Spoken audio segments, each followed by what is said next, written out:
Phone की ringtone सुनते ही मधु ने फोन उठाने की कोशिश की, पर उसके हाथों की मेहंदी की वजह से वो फोन उठा नहीं पा रही थी।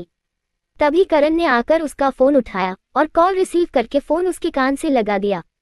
मधु ने तुरंत उसकी ओर देखा पर कुछ बोल नहीं सकी। हेलो मधु, दूसरी ओर से मीरा बोली, पर मधु कुछ बोल नहीं पा रही थी क्योंकि उसकी नजरें करण पर थी और करण भी सिर्फ उसे ही देख रहा था। मीरा ने परेशान होकर पूछा, मधु तू ठीक है? कुछ बोल क्यों नहीं रही है? हेलो, मैं ठीक हूँ मीरा, बोल, मधु करण की ओर देखकर बोली। मीरा ने सुकून की सांस ली, तू ना मेरी जान निकाल देती है। अच्छा मधु, तू आज रात अकेली सो पाएगी क्या? वो ममता आंटी चाहती है कि आज की रात मैं यहाँ उनके पास ही रुक जाऊं। वो कल शादी है ना, तो बहुत सी तैयारियां बाकी रह गई है, इसलिए उन्हें मेरी मदद की जरूरत है। तुझे अकेले डर तो नहीं लगेगा? मधु मुस्कुराते हुए बोली, कोई बात नहीं मीरा, तू वही ममता मैम के पास ही रुक जा, मैं अकेली सो जाऊंगी और बिल्कुल नहीं डरूंगी। पक्का? मीरा ने फिर से पूछा। तो मधु ने करण की ओर देखा जो उसे ही देख रहा था। उसने अपनी नजरें झुकाई और बोली, हाँ। मीरा मुस्कुरा दी, ठीक है, पर अगर तुझे अकेले में जरा भी डर लगे तो मुझे फोन कर देना, मैं तुरंत तेरे पास आ जाऊंगी। और प्लीज खाना खा लेना। तेरे साइड वाले टेबल की ड्रॉर में कैंडल और माचिस बॉक्स दोनों रखी है। अगर लाइट चली जाए तो बिल्कुल मत घबराना और तुरंत कैंडल जला लेना और दरवाजा अंदर से बंद करके ही सोना। और अगर कुछ भी प्रॉब्लम हो तो। मैं समझ गई, अब बस कर। मैं कोई छोटी बच्ची नहीं हूँ जो तू मुझे बच्चों की तरह समझा रही है। तू वहाँ एंजॉय कर, मैं अपना ख्याल खुद रख लूंगी, मधु बोली और करण की ओर देखने लगी। उसके देखते ही करण दूसरी ओर देखने लगा। मीरा मुंह बनाकर बोली, पता है कि तू बच्ची नहीं है, पर अंधेरे और अनजान जगह पर अकेले सोने से तू जितना घबराती है ना, उतना तो कोई बच्चा भी नहीं घबराता। गुड नाइट मीरा, मधु चिढ़कर बोली। मीरा को हंसी आ गई, गुड नाइट। करण अभी भी मुंह फेरे खड़ा था। मधु आहिस्ता से उससे बोली, बात हो गई। करण ने तुरंत उसकी ओर देखा और फोन बेड पर रख दिया। थैंक यू, मधु उसकी ओर देखकर बोली। करण ने कोई जवाब नहीं दिया और मधु की मेहंदी देखने लगा। मधु ने जैसे ही उसे अपनी मेहंदी देखते देखा तो तुरंत अपने हाथ पीछे कर लिए। उसकी इस हरकत से करण चिढ़ गया। तुम तो मुझे देखकर ऐसे अपने हाथ छिपा रही हो जैसे तुमने अपने हाथों की हथेलियों में मेरा नाम लिखा हो। उसके इतना कहते ही मधु अपनी आंखें बड़ी बड़ी करके उसे देखने लगी। करण भी उसे घूर रहा था। तभी मधु ने अपनी नजरें झुकाकर पूछा, आपको कोई काम था मुझसे? करण कुछ कहता उसके पहले ही एक लड़के ने दरवाजे पर नॉक किया। मधु ने दरवाजे की ओर देखा तो एक लड़का हाथों में खाने की ट्रे लिए खड़ा था। हुकुम, आपने खाना मंगवाया था ना? दरवाजे पर खड़ा लड़का बोला। हाँ, खाना रखो और जाओ। करण के इतना कहते ही उस लड़के ने खाना वही टेबल पर रखा और वहां से चला गया। खाना देखते ही मधु तुरंत बेड पर बैठ गई। उसे बहुत भूख लगी थी, पर उसने जैसे ही खाना खाने के लिए अपने हाथ आगे बढ़ाए तो अपने हाथों की मेहंदी देखकर वो रुक गई। उसे कुछ समझ नहीं आ रहा था कि वो क्या करे। वो उठकर जाने लगी तो करण बोला, रुको मधु। मधु के कदम रुक गए। करण उसके पास आकर बोला, कल तुमने ही कहा था ना कि खाना छोड़कर जाने से भगवान का अपमान होता है, तो बैठ जाओ, मैं तुम्हें खाना खिला देता हूँ। मधु ने तुरंत नजरें उठाकर उसकी ओर देखा और फिर अपनी नजरें झुकाकर बोली, मुझे भूख नहीं है। वो तो मैं अभी चंद सेकंड पहले ही देख चुका हूँ कि तुम्हें भूख नहीं है। करण अपने हाथों की घड़ी बनाकर उसे घूरते हुए बोला। मधु ना तो कुछ बोल सकी और न ही उसने करण की ओर देखा। तो करण फिर से बोला, मुझे पता है मधु कि तुम्हें बहुत भूख लगी है और फिलहाल तुम्हारे पास मेरे अलावा खाने के लिए कोई दूसरा ऑप्शन नहीं है, इसलिए चुपचाप बैठकर खाना खाओ। मैंने आपसे कहा ना कि मुझे भूख नहीं है, आप प्लीज यहाँ से चले जाइए। मुझे आपकी मदद की कोई जरूरत नहीं है, मधु उसे घूरते हुए बोली। तो करण मुस्कुरा दिया। सोच लो मधु, अगर मैं चला गया तो तुम खाना नहीं खा पाओगी और मुझे पता है कि इस वक्त तुम्हें बहुत जोरों की भूख लगी है और कल तो महाशिवरात्रि है। आई एम श्योर कि कल तुम्हारा व्रत होगा, तो एक बार फिर सोच लो क्योंकि कल तुम्हें सारा दिन भूखा रहना है। कोई बात नहीं, मैं रह लूंगी, पर आप जाइए यहाँ से। मुझे आपकी मदद की कोई जरूरत नहीं है, मधु बोली और उसकी ओर पीठ करके खड़ी हो गई। ठीक है, तुम्हारी मर्जी, इतना कहकर करण वहां से चला गया। उसके जाते ही मधु ने तुरंत पलट कर देखा तो करण वहां नहीं था। वो भागती हुई अपने कमरे से बाहर आई और गैलरी के पास आकर इधर उधर देखते हुए बोली, ये तो हद ही हो गई। कल जब उनके हाथों में मेहंदी लगी थी तो मैंने उन्हें अपने हाथों से खाना खिलाया था, और वो बिना मुझे खाना खिलाए ही चले गए। नखरे तो उन्होंने भी किए थे ना मेरे हाथों से खाना खाने में, पर मैं यूं मुंह फुलाकर वहां से चली थोड़ी गई थी। मैंने उन्हें मनाकर खाना खिलाया था ना, पर नहीं, वो तो दी ग्रेट करण खुराना है, अपनी मन की ही करेंगे ना। चले गए। एक बार और मना लेते तो उनका क्या बिगड़ जाता। मुझे भूखे तो नहीं सोना पड़ता। कल तो सच में मेरा व्रत है, और कल तो मुझे दिन भर काम भी करना होगा। अगर मैं चक्कर खाकर गिर गई तो हे भगवान, अब मैं क्या करूं? मुझे तो बहुत भूख लग रही है, और मीरा भी यहाँ नहीं है। किससे कहूं खाना खिलाने के लिए? वो यही सब बड़बड़ाते हुए जैसे ही पलटी तो करण उसे उसके कमरे की दीवार से हाथों की घड़ी बनाए टिककर खड़ा नजर आया। उसे देखते ही मधु की बोलती बंद हो गई। करण ने उसे घूरते हुए पूछा, अब बिना कोई ड्रामा किए हुए खाना खाओगी या फिर मैं जाऊं? क्योंकि तुम्हारे लिए मैं जिंदगी भर तुम्हारे कमरे के बाहर तुम्हें खाना खिलाने के लिए खड़ा नहीं रहूंगा। इतना सुनते ही मधु बिना कुछ कहे चुपचाप खाना खाने के लिए बेड पर बैठ गई। करण मंद मंद मुस्कुराने लगा। वो आकर मधु के पास बैठा और फिर उसने प्लेट में खाना निकाला। उसने प्लेट अपने और मधु के बीच रखी और उसे खाना खिलाने के लिए अपना हाथ बढ़ाया। मधु उसका ये रूप देखकर थोड़ी हैरान थी। तभी करण ने गुस्से में पूछा, अपना मुंह आज ही खोलोगी या मैं तुम्हारे लिए खाने का निवाला हाथ में लिए 2-4 दिन और इंतजार करूं? मधु ने तुरंत खाना खा लिया। करण भी बिना कुछ कहे उसे खाना खिलाने लगा। मधु ने अपनी प्लेट की ओर देखा और बोली, बिना दाल चावल खाए मेरा पेट नहीं भरता। करण ने तुरंत प्लेट की ओर देखा तो उसे याद आया कि वो बस मधु को रोटी और पनीर की सब्जी ही खिलाए जा रहा था। सॉरी, इतना कहकर उसने चावल में दाल मिक्स की और चम्मच मधु की ओर बढ़ाई। मधु ने तुरंत दाल चावल खा लिए। करण बहुत प्यार से मुस्कुराते हुए उसे खाना खिला रहा था। तभी शालिनी हाथों में खाने की प्लेट लिए वहां आई, पर करण को अपने हाथों से मधु को खाना खिलाते देख वो दरवाजे पर ही रुक गई। उसने आहिस्ता आहिस्ता अपने कदम पीछे लिए और दरवाजे के बाहर से छिपकर उन्हें देखने लगी। वो भी करण को ऐसे देखकर हैरान थी। वो वापस जाने के लिए पलटी और आगे बढ़ते हुए मन ही मन बोली, हे भगवान, इस लड़की ने तो धीरे धीरे मेरे बेटे को बदलना शुरू कर दिया है। आज मुझे मेरा 3 साल पहले वाला करण नजर आ रहा है। उसके चेहरे की खोई हुई मुस्कान मधु वापस ले आई है। अगर करण और रिद्धिमा की शादी हुई तो मेरा बेटा फिर से उन्हीं अंधेरों में लौट जाएगा जहां से मधु उसे निकाल लाई है। पर मैं इस शादी को रोकने की कोशिश करूंगी तो कैसे करूं, क्योंकि मधु तो रोहित से प्यार करती है। इसलिए इस शादी को रोकने पर भी मेरे बच्चे को कुछ नहीं मिलेगा। मधु और रोहित का सच जानकर उसका दिल टूटे, उससे तो बेहतर होगा कि ये शादी हो जाए। करण जितना मधु के करीब जाएगा उसकी तकलीफ उतनी ही बढ़ेगी। कल अगर शादी के मंडप में मधु को सामने देखकर करण कुछ ऐसा वैसा कर बैठा तो कहीं करण सच में मधु की तकलीफ की वजह ना बन जाए। मुझे कल मधु को करण के सामने आने से रोकना होगा।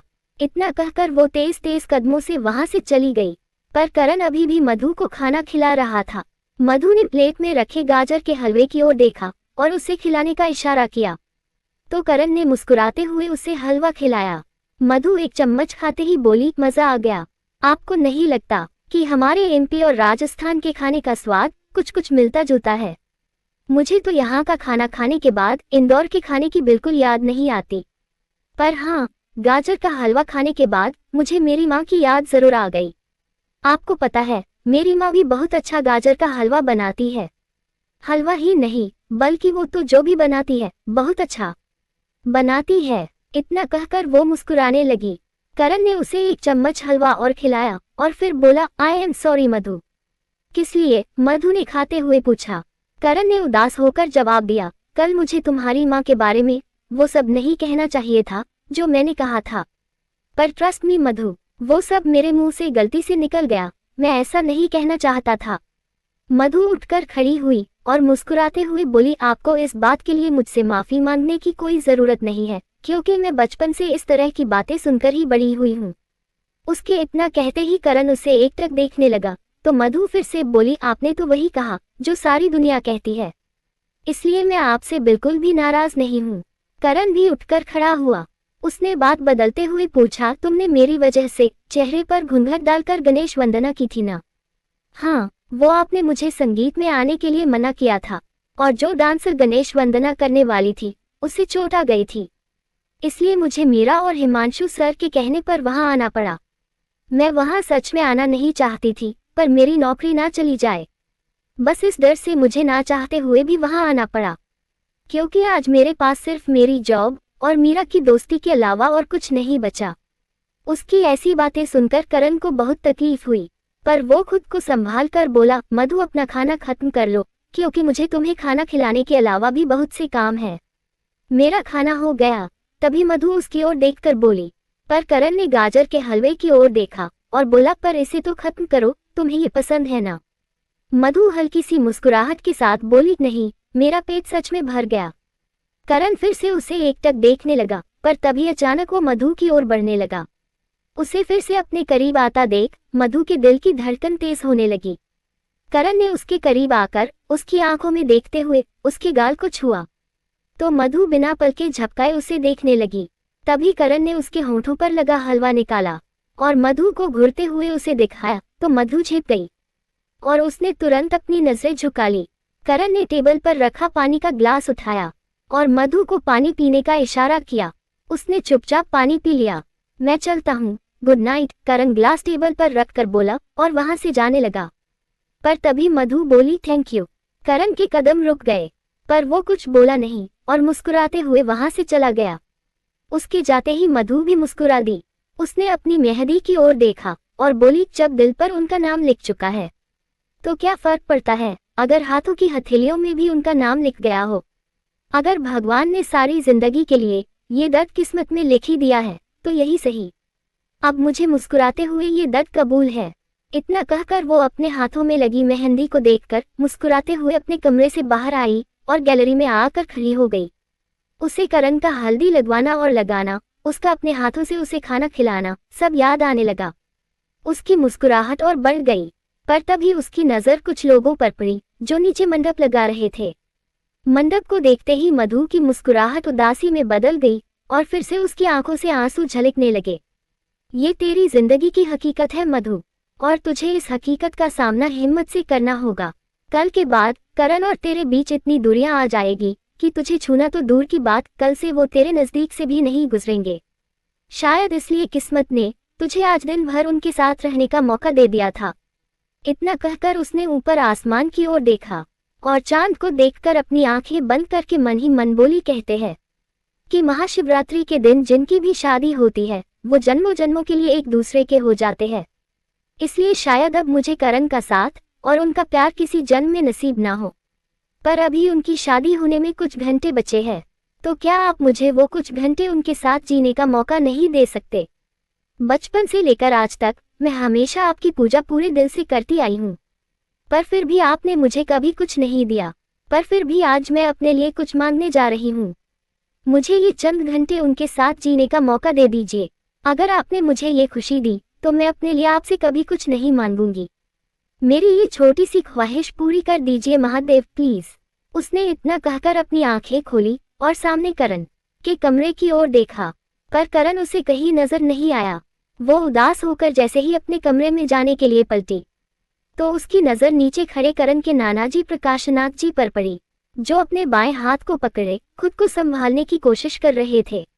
मधु तुरंत भागती हुई सीढ़ियों से नीचे आई और इससे पहले कि प्रकाशनाथ जी गिरते, मधु ने अपने दोनों हाथों से उन्हें पकड़ लिया। क्या हुआ नानाजी, आप ठीक हो ना? मधु ने उन्हें पकड़े हुए पूछा। तो प्रकाशनाथ जी हाँफते हुए बोले, शायद मेरा बीपी कम हो गया है बेटा। आइए नानाजी, मैं आपको अपने कमरे में ले चलती हूँ। इतना कहकर मधु उन्हें सहारा देकर उनके कमरे में लेकर आई। उसने उन्हें संभाल कर बेड पर लेटाया और बोली, मैं अभी शालिनी आंटी और डॉक्टर को बुला कर लाती हूँ। इतना कहकर वो वहां से जाने लगी, पर तभी वो बोले, डॉक्टर की कोई जरूरत नहीं है बेटा, आज मैं अपनी बीपी की गोली लेना भूल गया, इसलिए शायद चक्कर आ गया। मधु तुरंत पलटकर बोली, ऐसे कैसे आप अपनी बीपी की दवाई लेना भूल गए नानाजी? बीपी की दवाई तो आपको हर रोज टाइम पर लेनी चाहिए ना, कहाँ है आपकी मेडिसिन? वहां टेबल पर प्रकाशनाथ जी ने इशारा किया। मधु ने टेबल पर रखी मेडिसिन उठाई और ये देखने लगी कि बीपी की टैबलेट कौन सी है। वो टैबलेट लेकर उनके पास आई और उसने उनसे पूछा, यही है ना नानाजी? प्रकाशनाथ जी ने अपना सिर हाँ में हिला दिया।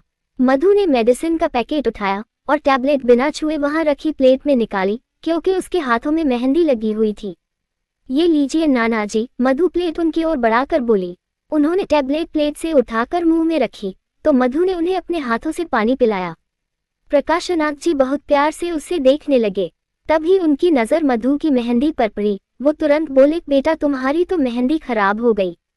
मधु ने मुस्कुराते हुए पानी का ग्लास टेबल पर रखा और मेहंदी देखकर बोली, मेरी मेहंदी सूख चुकी है नाना जी, इसलिए अब इसके खराब होने का कोई डर नहीं है। देखिए, बिल्कुल खराब नहीं हुई। प्रकाशनाथ जी मुस्कुरा दिए। उन्होंने बहुत प्यार से उसके सिर पर हाथ फेरा और पूछा, तुम्हारा नाम क्या है बेटा? मधु। मधु नाम है मेरा। मधु ने उन्हें अपना नाम बताया तो उन्होंने बहुत प्यार से मधु के सिर पर हाथ फेरा और बोले, अपने नाम की तरह ही बहुत मीठी हो बेटा। महाकाल तुम्हें हमेशा खुश रखे।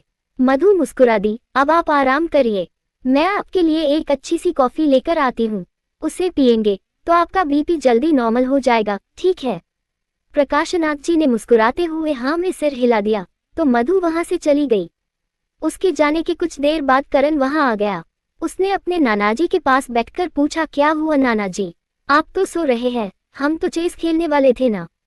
उसके नानाजी अपनी कांपती आवाज में बोले, हाँ बेटा। अपने नानाजी को ऐसे बात करते देख करण ने तुरंत पूछा, क्या हुआ नानाजी, आपकी तबीयत तो ठीक है? कुछ नहीं बेटा, बस मेरा बीपी थोड़ा कम हो गया था। ये सुनकर करण परेशान होकर बोला, बीपी कम हो गया है? आपने मुझे बताया क्यों नहीं? मैं अभी डॉक्टर को बुलाकर लाता हूँ। इतना कहकर वो भागता हुआ वहां से चला गया। करण, मैंने दवाई ले ली है बेटा। करण, उन्होंने उसे रोका पर तब तक वो जा चुका था। तभी मधु वहां आकर बोली, ये लीजिए आपके लिए गर्मा गर्म कॉफी, इसे पीते ही आप जल्दी से ठीक हो जाएंगे। मधु ने उन्हें कॉफी पकड़ाई पर प्रकाशनाथ जी के हाथ कांप रहे थे तो मधु मुस्कुराते हुए बोली, मैं पिला देती हूँ नाना जी। उसने उनके हाथ से कॉफी ली और फिर उसे फूंक मारकर ठंडा करने लगी। कॉफी थोड़ी ठंडी होते ही मधु ने उन्हें धीरे धीरे कॉफी पिलाई। तभी करण डॉक्टर को लेकर वहां आ गया। उसके साथ उसकी नानी, मम्मा, डैड और मामा जी भी थे। पर मधु को वहां देखकर उसके कदम वहीं रुक गए। करण की नानी ने प्रकाशनाथ जी के सिरहाने बैठकर उनके माथे को छूकर पूछा, क्या हुआ जी, आप ठीक तो हो ना? इतने सारे लोगों को वहां देखकर मधु घबराकर उठ खड़ी हुई। उसने कॉफी का मग टेबल पर रखा और एक तरफ में खड़ी हो गई। डॉक्टर आगे आकर उनका चेकअप करने लगे। तभी शालिनी ने मधु की ओर देखकर पूछा, मधु बेटा तुम यहाँ क्या कर रही हो? मधु ने झिझकते हुए इतना कहा ही था कि करण के नानाजी बोले, यही तो मुझे यहाँ लेकर आई है। मैं बाहर टहल रहा था कि तभी मुझे चक्कर आने लगा। मैं गिरता उसके पहले ही इस बच्ची ने आकर मुझे पकड़ लिया और मुझे रूम में लेकर आई। तभी डॉक्टर बोले, डोंट वरी, घबराने वाली कोई बात नहीं है, बस ब्लड प्रेशर थोड़ा कम हो गया है। ये सुनकर करण की नानी बहुत घबरा गई। हे भगवान, आज मेहंदी के चक्कर में मैं आपको मेडिसिन देना तो भूल ही गई। मधु ने मुझे मेडिसिन दे दी है निर्मला, प्रकाशनाथ जी बोले। डॉक्टर ने कॉफी का कप उठाकर देखा और मधु से पूछा, आपने इन्हें कॉफी पिलाई है? मधु ने डरते हुए हाँ में अपना सिर हिला दिया तो सब लोग भी मधु की ओर देखने लगे। गुड, बहुत अच्छा किया आपने। कॉफी से इनका बीपी जल्दी नॉर्मल हो जाएगा। आप लोगों को परेशान होने की कोई जरूरत नहीं है, बस इन्हें आराम करने दीजिए, सुबह तक बिल्कुल ठीक हो जाएंगे। डॉक्टर इतना कहकर उठकर खड़े हो गए और बलदेव से बोले, डोंट वरी मिस्टर खुराना, सब ठीक है, बस इन्हें आराम करने दीजिए। अगर कोई भी प्रॉब्लम आए तो मुझे फोन कर दीजिएगा। जी डॉक्टर, बलदेव के इतना कहते ही डॉक्टर चले गए और बाकी सब प्रकाशनाथ जी के पास बैठ गए। मधु बिना कुछ कहे नजरें झुकाए वहां से चली गई। करण उसे जाते देख रहा था। उसके जाते ही वो भी अपने नानाजी के पास बैठ गया। करण की नानी परेशान होकर बोली, भगवान भला करे उस बच्ची का, अगर उस लड़की ने इन्हें नहीं संभाला होता तो ये गिर गए होते और ना जाने क्या हो गया होता। तभी करण के मामाजी ने पूछा, पर बाऊजी, मैं आपके पास रूही और पिया को छोड़कर गया था ना, वो दोनों कहाँ चली गई?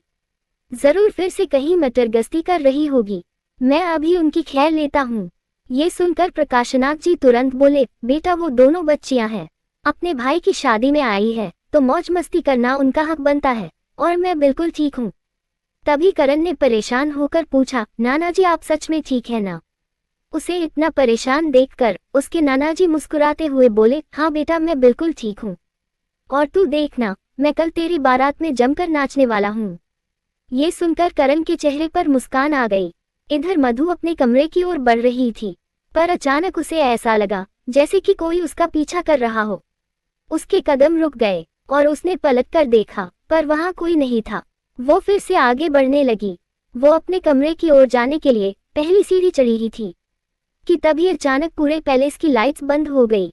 लाइट्स जाते ही करण के सिक्योरिटी गार्ड्स तुरंत मधु के आसपास आ गए। मधु के कदम वहीं रुक गए क्योंकि उसके चारों ओर घना अंधेरा था। लाइट्स जाते ही वहां काम करने वाले लोग आपस में बातें करने लगे। उनमें से कुछ ने अपने फोन की टॉर्च ऑन कर ली तो मधु की जान में जान आ गई।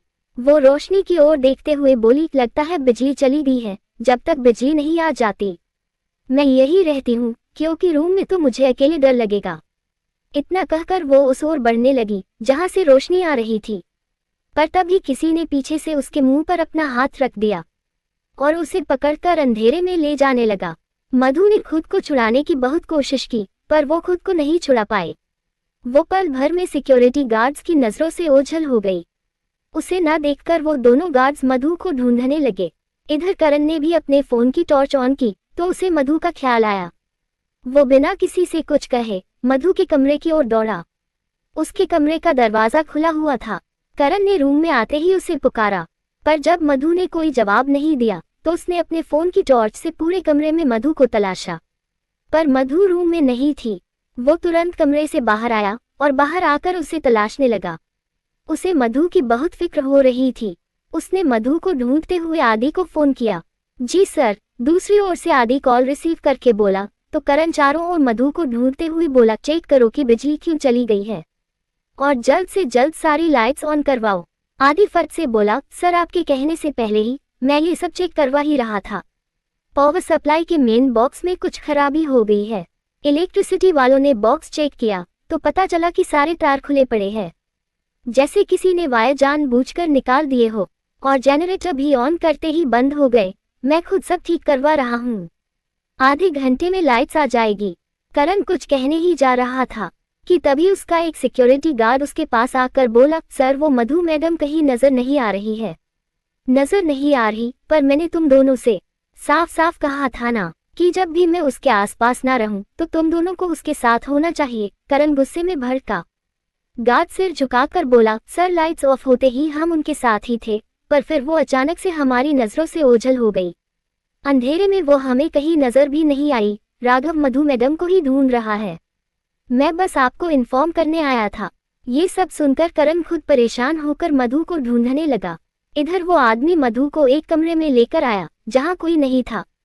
वो मधु के कान में आहिस्ता से बोला, डोंट वरी, आज मैं तुम्हारे साथ कुछ नहीं करने वाला हूँ। उस आदमी की आवाज मधु पहचान गई। उसने घबराहट में झटपटाना भी बंद कर दिया क्योंकि वो ऋषभ की आवाज थी। ऋषभ फिर से मधु के कान में बोला, मैं तो बस आज तुम्हें हल्दी लगाना चाहता हूँ। इतना सुनते ही मधु की घबराहट और बढ़ गई और वो खुद को छुड़ाने की कोशिश करने लगी। वो चीख भी नहीं पा रही थी क्योंकि उसके मुंह पर ऋषभ ने बहुत जोर से हाथ रखा हुआ था। ऋषभ ने वही टेबल पर रखे एक बाउल से हल्दी लेने के लिए अपना हाथ आगे बढ़ाया, पर तभी उसे किसी के कदमों की आहट सुनाई दी और उसके हाथ रुक गए। उसने मधु को पकड़े हुए ही अंधेरे में खिड़की से बाहर देखा तो उसे करण कमरे के बाहर मधु को तलाशता हुआ नजर आया। मधु ने जैसे ही किसी के कदमों की आहट सुनी तो मन ही मन बोली, ये तो करण के कदमों की आहट है। उसने फिर से अपने मुंह से ऋषभ का हाथ हटाने की कोशिश की। ऋषभ भी मन ही मन बोला, ओह गॉड, ये यहाँ क्या कर रहा है? अगर इसने मुझे यहाँ देख लिया तो बहुत बड़ी प्रॉब्लम हो जाएगी। मुझे इस वक्त यहाँ से जाना होगा। ऋषभ यही सब सोच ही रहा था कि तभी मधु ने उसकी हथेली पर बहुत बुरी तरह काट लिया। उसके मुंह से आह निकल गई और उसने तुरंत मधु के मुंह से अपना हाथ हटा लिया। मधु बहुत जोर से चीखी, करण, मधु। करण उसकी आवाज सुनकर उस कमरे की ओर दौड़ा जिस कमरे से आवाज आई थी। ऋषभ ने तुरंत मधु के मुंह पर अपना हाथ रख लिया और बोला, चिल्लाने का सोचना भी मत, वरना ये लड़का तुम्हारी वजह से अपनी जान से जाएगा, क्योंकि गन है मेरे पास। गन का नाम सुनकर मधु बहुत घबरा गई। ऋषभ उसके कान के पास आकर आहिस्ता से बोला, चुपचाप मुझसे हल्दी लगवा लो, बिना तुम्हें और उसे कोई भी नुकसान पहुंचाए मैं यहाँ से चला जाऊंगा।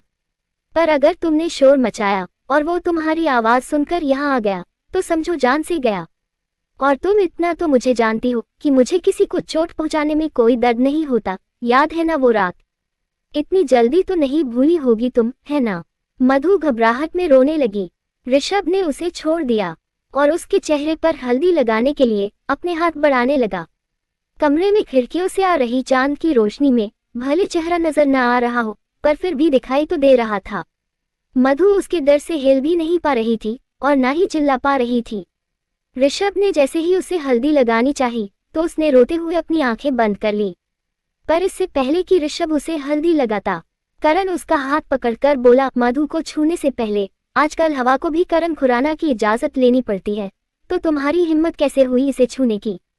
उसने इतना कहकर ऋषभ के मुंह पर बहुत जोर से घूंसा मारा। ऋषभ की नाक से खून बहने लगा। करण की आवाज सुनते ही मधु ने तुरंत अपनी आंखें खोल ली। ऋषभ वहां से भागने लगा, पर करण ने उसे पकड़ लिया और बुरी तरह मारने लगा। दोनों के बीच मारपीट होने लगी। ऋषभ जमीन पर औंधा जा गिरा। वो करण को मारने के लिए उठ ही रहा था कि लाइट्स झिलमिलाने लगी। करण उसे देख ना ले, इस डर से वो उसे धकेलकर वहां से भाग खड़ा हुआ। उसके भागते ही करण भी उसके पीछे दौड़ने लगा। भागते भागते करण ने टेबल पर रखा वास उठाया और ऋषभ की ओर फेंका। वास जाकर सीधे ऋषभ के पैर में जा लगा और वो फिर से जमीन पर जा गिरा। करण ने भागकर उसे पकड़ने की कोशिश की, पर ऋषभ उठकर फिर से भागने लगा। उसने पैलेस के पहले माले से छलांग लगा दी, जिसकी वजह से उसके पैर में चोट लग गई, पर फिर भी वो उठकर भाग गया। तभी सारी लाइट्स ऑन हो गई। करण भागते हुए चारों ओर ऋषभ को ढूंढने लगा, पर ऋषभ तेजी से भागकर अपने कमरे में आ गया। करण के सिक्योरिटी गार्ड भी भागते हुए करण के पास आए तो वो उनसे बोला, पूरा पैलेस छान मारो, वो आदमी यही कहीं है, चोट लगी है उसके पैर में, वो किसी भी हालत में इस पैलेस से बाहर नहीं जाने पाए, वरना तुम दोनों की नौकरी समझो गई। नहीं जा पाएगा सर, हम ढूंढते हैं उसे। इतना कहकर दोनों गार्ड्स ने दौड़ लगा दी। उनके जाते ही करण को मधु का ख्याल आया। ओह गॉड, उस आदमी को पकड़ने के चक्कर में मैं मधु को तो भूल ही गया। इतना कहकर वो फिर से उस ओर दौड़ा जहां उसने मधु को छोड़ा था, पर वो जैसे ही उस कमरे में पहुंचा तो मधु वहां नहीं थी। वो उसे ढूंढते हुए उसके कमरे में पहुंचा। अंदर आते ही उसने चारों ओर अपनी नजरें घुमाई और मधु को ढूंढने लगा। वो एक कोने में अपने दोनों घुटनों को समेटे बैठी, डर के मारे कांप रही थी। करण भागते हुए उसके पास आया और पैरों के बल उसके पास बैठकर बोला, मधु तुम ठीक हो? उसने कोई जवाब नहीं दिया, वो बस डरी सहमी नजरों से इधर उधर देख रही थी। उसे बस अपनी आंखों के सामने वो सब नजर आ रहा था जो 3 साल पहले उसके साथ हुआ था। उसके कानों में ऋषभ की कही वो बातें गूंज रही थी जो कुछ देर पहले उसने कही थी। तभी करण उसके गाल को छूकर बोला, तुम्हें डरने की कोई जरूरत नहीं है मधु, मैं हूं तुम्हारे पास।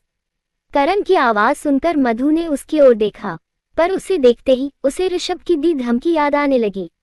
उसका घबराया हुआ चेहरा देखकर करण फिर से बोला, कुछ नहीं हुआ है मधु, और ना होगा, क्योंकि मेरे रहते कोई तुम्हें नुकसान नहीं पहुंचा सकता। तुम्हें बिल्कुल भी डरने की जरूरत नहीं है, चलो उठो यहाँ से। उसने मधु के दोनों कंधों को पकड़कर उठाया और अपने दोनों हाथों से उसके आंसू पोंछकर बोला, आज के बाद मेरे रहते वो तुम्हारे नजदीक कभी नहीं आ पाएगा, ये वादा है मेरा तुमसे। उसने इतना कहा ही था कि तभी मधु उसे खुद से दूर धकेलते हुए बोली, वादा वही करना चाहिए जो निभाया जा सके। मैंने आपसे पहले भी कहा है और आज फिर कहती हूँ, आप मेरे पति या मेरा परिवार नहीं है, इसलिए मेरी रक्षा करना आपकी जिम्मेदारी नहीं है और न ही आपका मुझ पर कोई हक है। इसलिए बंद कर दीजिए मुझ पर अपना हक जताना, क्योंकि मैं आपका कोई खिलौना नहीं हूँ जिसे आप बार बार अपनी बाहों में लेकर कहते हैं कि ये मेरा है और इस पर सिर्फ मेरा हक है। मैं एक इंसान हूँ जिसे दिन में 100 बार आप चोट पहुँचाते हैं और रुलाते हैं। प्लीज बख्श दीजिए मुझे और चले जाइए यहाँ से, क्योंकि मुझे आपकी हमदर्दी और आपके सहारे की कोई जरूरत नहीं है। मैं अपना ख्याल खुद रख सकती हूँ, प्लीज चले जाइए यहाँ से, प्लीज। इतना कहकर वो पीछे हटने लगी और उसकी आंखें भी बंद होने लगी। करण उसकी ओर बढ़ते हुए बोला, देखो मधु, मैं इस वक्त तुम पर कोई हक जताने नहीं आया हूँ। मैं बस इसलिए यहाँ आया हूँ क्योंकि मुझे लगता है कि तुम्हें इस वक्त मेरी जरूरत है। नहीं है मुझे आपकी जरूरत, ना कल थी, ना आज है और ना ही कभी होगी। मैं अपना ख्याल खुद रख सकती हूँ, अकेले जी सकती हूँ मैं। आप प्लीज यहाँ से चले जाइए, प्लीज, मधु चीखते हुए बोली। पर तभी उसे घबराहट की वजह से चक्कर आ गया। और वो बेहोश होकर गिरने लगी। पर करण ने आगे बढ़कर उसे पकड़ लिया। उसने उसे गोद में उठाया और लाकर बेड पर लेटाया। उसे बेड पर लेटाकर वो एकटक उसे देखने लगा। उसके कानों में उसके कहे शब्द गूंज रहे थे। उसने मधु के सिर पर हाथ फेरा तो उसकी आंखों से आंसू झलकने लगे। वो बिना कुछ कहे बहुत देर तक वही उसके पास बैठ रहा। पर फिर मधु को आहिस्ता आहिस्ता होश आने लगा। करण के चेहरे पर हल्की सी मुस्कुराहट आ गई। पर मधु उसे देखकर मन ही मन बोली, मधु तेरी बदकिस्मती के साए करण पर भी पड़ने लगे। कहीं तुझे उस राक्षस से बचाने के चक्कर में इनकी जिंदगी खतरे में न आ जाए। तुझे कोई हक नहीं बनता कि तू अपने स्वार्थ के लिए उस इंसान की जिंदगी खतरे में डाले जिसने कई बार तेरी जिंदगी बचाई है। कल इनकी शादी है और आज अगर इन्हें एक खरोंच भी आ जाती तो तू जिंदगी भर खुद से नजरें नहीं मिला पाती। तेरी किस्मत में दर्द सहना लिखा है, पर तू इन्हें अपने दर्द का हिस्सेदार बनाकर इनकी जिंदगी पर ग्रहण क्यों लगा रही है। तू इनसे दूर रहे, इसी में इनकी भलाई है, क्योंकि वो राक्षस यहाँ आ चुका है। खुद को संभाल और इन्हें खुद से हमेशा के आजाद कर दे। तभी करण ने उससे पूछा, तुम ठीक हो? मधु तुरंत उठकर बैठ गई। आप अब तक गए नहीं? करण ने गुस्से में जवाब दिया, करण खुराना तुम्हारे हुक्म का गुलाम नहीं है जो तुम्हारी हर बात मानेगा, समझी तुम? मैं वही करता हूँ जो मेरा दिल करता है, इसलिए अपनी बकवास बंद करो और चुपचाप सो जा, क्योंकि मैं तुम्हें इस हालत में छोड़कर कहीं नहीं जाने वाला हूँ। जाना तो आपको पड़ेगा ही, क्योंकि आपके इतनी रात को मेरे कमरे में आने से लोगों के मन में हजारों सवाल उठेंगे जिनका जवाब लोग मुझसे मांगेंगे। आप तो करण खुराना है और आप जैसे रईस लोगों से कोई सवाल नहीं करता, पर मुझसे सवाल किए जाएंगे, इसलिए प्लीज यहाँ से चले जाए। मधु की बातें सुनकर करण उसे घूरते हुए बोला, अब दुनिया सवाल करे या मेरे और तुम्हारे घर वाले, तुम्हें इस हालत में अकेले छोड़कर तो मैं जाने से रहा। मधु उसे हैरानी से देखने लगी। करण ने टेबल पर रखा मधु का फोन उठाया और उसे देते हुए बोला, लॉक खोलो इसका। क्यों? मधु ने हैरानी से पूछा। करण उसे घूरते हुए बोला, मेरे यहाँ रहने से तुम्हें प्रॉब्लम है और तुम्हें यहाँ अकेले छोड़कर मैं कहीं जाऊंगा नहीं, इसलिए अच्छा होगा अगर मैं मीरा को यहाँ बुला लूं। उसके इतना कहते ही मधु ने उसके हाथ से फोन छीन लिया और बोली, उसकी कोई जरूरत नहीं है, वो सो चुकी होगी। अगर उसे पता चला कि यहाँ क्या हुआ है तो वो बेवजह परेशान हो जाएगी, इसलिए आपको उसे कुछ भी बताने की जरूरत नहीं है, समझे आप? तो फिर मुझे पूरी रात तुम्हारे साथ तुम्हारे कमरे में रहना होगा, करण उसकी ओर देखकर बोला। मधु ने हैरानी से अपना पूरा मुंह खोल लिया। लेखिका कविता वर्मा। अगर आपको मेरी लिखी कहानियां पसंद आ रही है और आप इस कहानी को आगे भी पढ़ना और सुनना चाहते हैं तो मेरे चैनल को लाइक करें, शेयर करें और आज ही सब्सक्राइब भी करें। Thank you for watching this video.